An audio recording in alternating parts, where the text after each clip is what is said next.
The Suzuki Vitara started life as a compact 4x4 body-on-frame SUV. Now it has evolved into a domesticated front-wheel drive crossover. It has lost some of its off-road credentials over the years, but is it still worthy of the Vitara name? And how does it compare to the Kia Seltos and the Geely Coolray? Let's find out.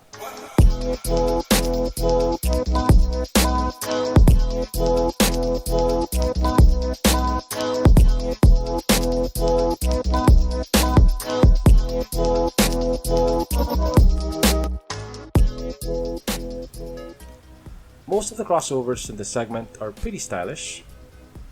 You have the very outrageously styled Nissan Juke. You have the futuristic looking Hyundai Kona. You have the nicely sculpted Kia Seltos. And you have the very sporty looking Geely Coolray. The Suzuki Vitara doesn't look out of place in this very style-driven segment. But compared to its competitors, its design is a bit more conservative. If the Kona and the Coolray look angry and aggressive, the Vitara looks like it's just chilling. You have simpler shapes here at the front. You have an almost rectangular chrome grille, which is really not a grille as it doesn't let air through. The real grille is at the bumper. The headlight shape is not particularly squinty like on most of its competitors. They are LEDs though, and it also has LED fog lamps. On the bumper you have this grey plastic cladding which mimics the look of a skid plate, and it gives the Vitara a more rugged look. On the sides it has well-defined horizontal character lines.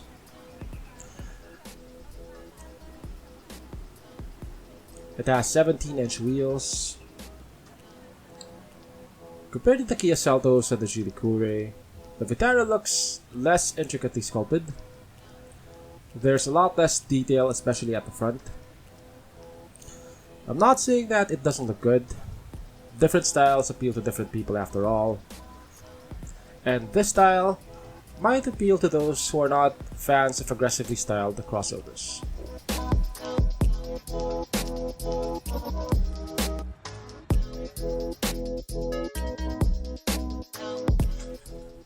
The interior of the Suzuki Vitara is a bit on the plasticky side. I would say that this is expected at this price bracket, but that was before the Geely Coolray came along. The Geely Coolray has set a new standard for interior quality for crossovers in this segment. The Geely Coolray has soft touch surfaces on the dashboard, the door sidings. It has aluminum accents everywhere, and its interior looks a lot more upscale than the interior of any other crossover in this segment.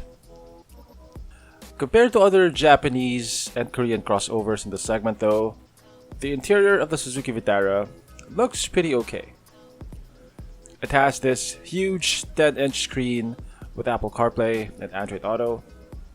It also has a rear view camera, although the resolution is a bit on the low side. It has an analog clock at the center of the dashboard.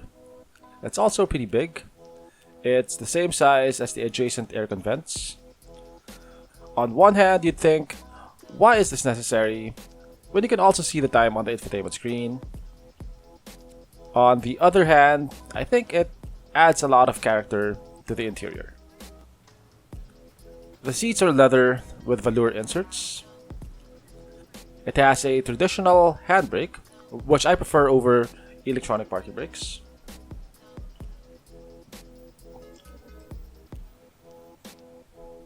Toys for the backseat passengers are practically non-existent.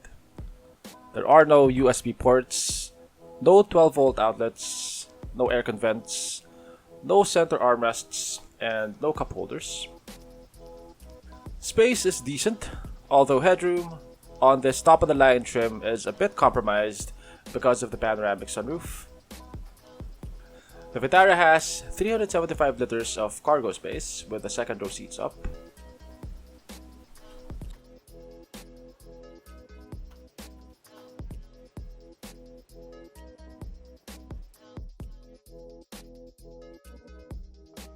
The Suzuki Vitara is powered by a 1.6-liter 4-cylinder naturally aspirated gasoline engine. It produces 115 horsepower and 156 Newton meters of torque. It's coupled to a 6-speed automatic. Consumption is approximately 8.1 kpl in the city and approximately 20 kpl on the highway. For comparison, the Geely Coolray has a 3-cylinder turbocharged gasoline engine, which produces a lot more power at 177 horsepower and 255 Newton meters of torque. The Kia Seltos has a 2-liter gasoline engine. It produces 147 horsepower and 179 Newton meters of torque. Like the Kona, the driving position on the Vitara is pretty low, so it doesn't feel like you're driving a small SUV. It almost feels like you're driving a small car. If you want a compact SUV that has a higher driving position, I would recommend the Ford EcoSport.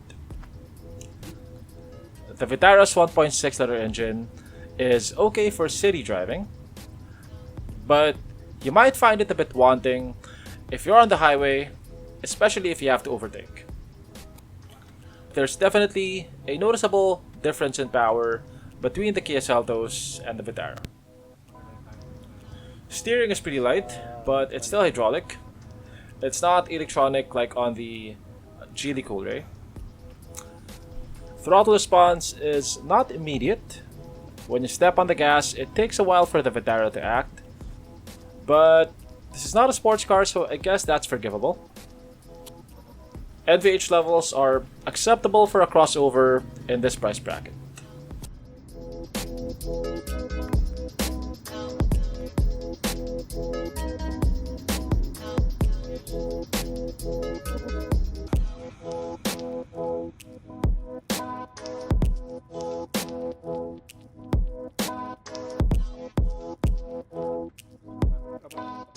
The Suzuki Vitara is just as well equipped as the Kia Seltos.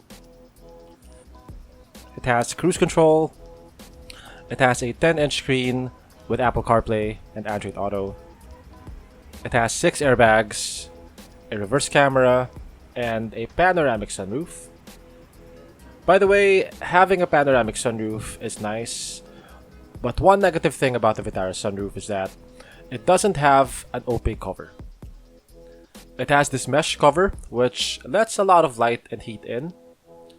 So the interior gets pretty hot when you park it under the sun. Compared to the Geely Coolray though, the Vitara is under-equipped. The Coolray has a 360 camera. It has power adjustable seats. It has automated parking.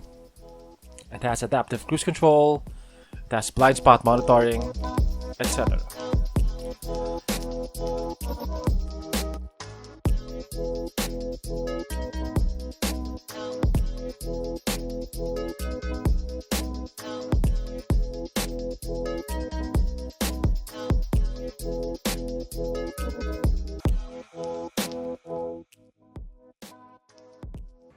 The Suzuki Vitara is priced very competitively.